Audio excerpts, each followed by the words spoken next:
एक व्यक्ति की हनुमान जी में बड़ी निष्ठा, वो नित्य हनुमान जी का दर्शन करता था और हनुमान जी को जैसे ही देखता था उसकी ना जाने क्यों 2-4 घंटे की समाधि लग जाती थी मंदिर में ही। उस व्यक्ति का पुलिस में सिलेक्शन हो गया। अब थाना जो था वो हनुमान जी के मंदिर के बिल्कुल बगल में। थाना जाने से पहले कौन बोल रहा भैया वो शांत हो जाए, और थाना जाने से पहले हनुमान जी को प्रणाम कर दो। हनुमान जी को प्रणाम करते आधा दिन तो वहीं बैठा रहता, तो आधा दिन बाद जाता तो फिर इंस्पेक्टर डांटते उसको, ए भाई ये तू गलत करता है, आधा दिन तुम पूरा कहां निकाल के आते। बोले मैं रहता तो यही हूं पर मेरी हनुमान जी को देख के समाधि लग जाती है। सब लोगों ने खूब डांटा फटकारा, बड़े अफसरों ने कह दिया कल से तूने ऐसा किया तो हम तुझे नौकरी से निकाल देंगे। उसने कहा ठीक है, कल मैं हनुमान जी को देखूंगा ही नहीं, मैं ऐसे ही आ जाऊंगा। अब वो जैसे ही अपने स्टेशन पर जा रहा था, पुलिस स्टेशन, तो बगल में हनुमान जी हैं। अब बेचारे ने खूब आंख बचाने की कोशिश करी, नहीं देखूं नहीं देखूं नहीं देखूं, पर दृष्टि उसकी चली गई।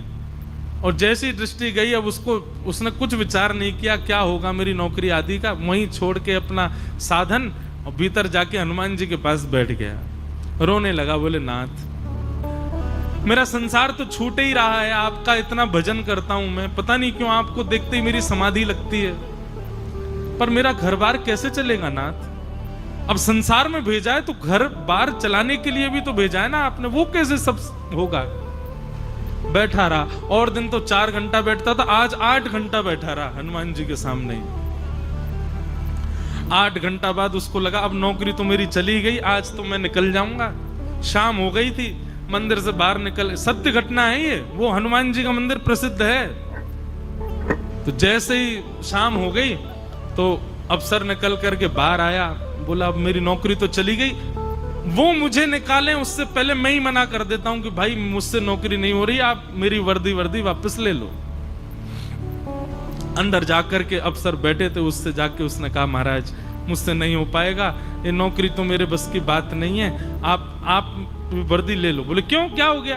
बोले देख नहीं रहे आप, मैं ड्यूटी पे नहीं आ पाता, मैं कोई काम ढंग से नहीं कर पाता, कैसे करूं, इतने दिन हो गए मैं एक भी दिन समय पे नहीं आया। बोले आज तो भाई तू हमारे संग खूब बढ़िया आनंद करके आया है, आज तो सब ठीक था, बस ऐसे ही करना, जैसे आज किया वैसे ही करना रोज। बोले आज किया वैसे ही करना मतलब, आज तो मैं आया ही नहीं ड्यूटी पे।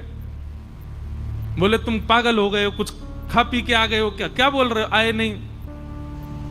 जेल में बेचारा एक आदमी फूटा पड़ा था, बोले देख कितना मारा तूने इसको, इसके बाल पकड़ के खींच के लाया, इतने दिन से ढूंढ रहे थे इसको, तू नहीं पकड़ा आज, और तू कह रहा है कि मैं आज आया नहीं।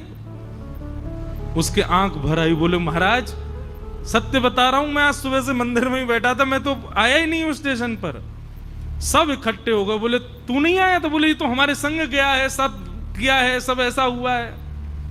तुरंत दौड़ करके गया, हनुमान जी के जाके चरणों में प्रणाम किया, अफसर को बताया, बोले आज मेरी लाज बचाने के लिए मेरी जगह नौकरी करने हनुमान जी आए थे, और यही करके लाए महाराज सब कुछ। तब से उनका एक नाम भी है कुछ, कौन से, कोई नाम बोला क्या, एक हनुमान जी हैं मध्य प्रदेश में। तो एक हनुमान जी का मैंने एक भाव बताया, पर ऐसी क्रिया हमारे पंडरीनाथ भगवान ने कितनी की। त्रिलोचन नाम के भक्त हुए, उनके यहां कोई सेवक नहीं था, उनके कोई संतान नहीं थी, श्री पंडरीनाथ भगवान कितने दिन सेवक बन के उनके यहां पर रोटी बनाते, वैष्णवों को भोजन कराते, त्रिलोचन जी के हाथ पांव दबाते। आज ही मैंने एक सुंदर चरित्र सुना, श्री तुकाराम जी महाराज, वो नित्य जाते थे कीर्तन करने के लिए, तो उनके एक फिक्स पखावज वादक थे, वही पखावज बजाते थे। लेकिन आज पुणे के पास में कहीं पर कीर्तन होना था, और पखावज वादक जो था उसको बुखार आ गया, तो तुकाराम जी महाराज बोले थोड़ी देर प्रतीक्षा करते हैं, आ जाए तो अच्छा, नहीं तो फिर देखेंगे, किसी और को बैठा देंगे। थोड़ी देर प्रतीक्षा करते रहे, इतने में ही वो जो पखावज वादक था वो सामने से आ रहा था। लेकिन आज उसकी प्रसन्नता और उसके लटके झटके अलग ही दिख रहे थे, उसमें एक अलग ही तेज दिख रहा था। तुकाराम जी बोले आगे आगे बैठो भाई। हाँ भाई, सब बैठ गए, सब मंजीरा लेके वो पखावज पे बैठ गया।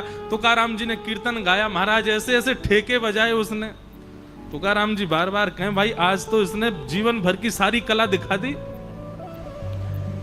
तुकाराम जी का कीर्तन पूर्ण हुआ, वो इतना प्रसन्न, तुकाराम जी इतने आनंदित उससे। तो नियम है कि कीर्तन पूर्ण होने पर सब लोग प्रणाम करते हैं कीर्तनकार को। सबसे पहले पखावज वादक प्रणाम करने आता है, वो उठ करके पखावज रख के जैसे ही प्रणाम करने आए तो तुकाराम जी का स्वभाव था वो ऐसे पीठ थपथपाते थे। आज तुकाराम जी ने बहुत जोर से थपथपा दी, जोर से उसको ऐसे शाबाशी प्रदान की। वो सीधा प्रणाम करके मंच से ही चला गया। सब लोगों को लगा कहीं ऐसा तो नहीं बुरा मान गया, तुकाराम जी ने जोर से हाथ धर दिया तो बुरा मान के चला गया। वो तुकाराम जी के एक वैष्णव भक्त हो गए थे, एक परम विद्वान, रामेश्वर नाम था उनका। उनको ये बात थोड़ी अटपटी लगी, बोले कि ये प्रणाम करते ही चला गया। तुरंत उसको ढूंढने लगे, कहीं मिला नहीं। बोले भाई बहुत बुरा मान गया, इसके घर जाके मना के लाओ। तो रामेश्वर जी उसके घर गए, पत्नी ने गेट खोला तो बोले कहां है तुम्हारा पति, ऐसे कीर्तन से उठ के आ गया बुरा मान के। बोले नहीं, आज तो सुबह से बुखार में पड़े हैं, वो तो आज कीर्तन में गए ही नहीं। बोले काय को झूठ बोलते हो, लब दिखाओ कहां है। भीतर जाके देखा तो महाराज वो तो कांप रहा था, पूरा ऊपर ओढ़ करके रजाई पड़ा था।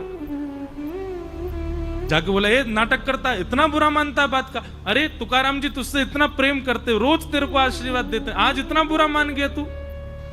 वो बेचारा रजाई उठाई उसने तो उसके तो पूरा मुंह लाल पड़ रहा था, पसीना आ रहे थे, वो तो भयंकर ज्वर में था। उसने कहा नहीं भगवान, मैं तो आज आया ही नहीं हूं, मेरी तो स्थिति आप देखो, चल फिर भी नहीं पा रहा, खड़ा हुआ तो गिरने लगा। रामेश्वर जी बोले तुम कीर्तन में नहीं आए थे? बोले नहीं, आज तो मैं आया ही नहीं हूं भगवान, मैं ऐसे झूठ नहीं बोल रहा हूं, मैं सच में नहीं आया था आज।